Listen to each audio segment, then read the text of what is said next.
If you enjoy using Spotify and you want to know how to make the most out of it, you're in the right place. There are a lot of cool ways that you could get involved with Spotify, whether you're an artist or you just love music.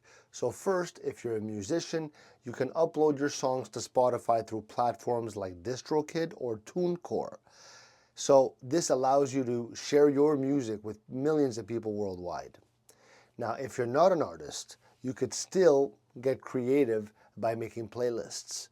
Curating unique playlists is a fun way to share your music tastes with friends and even get discovered by others.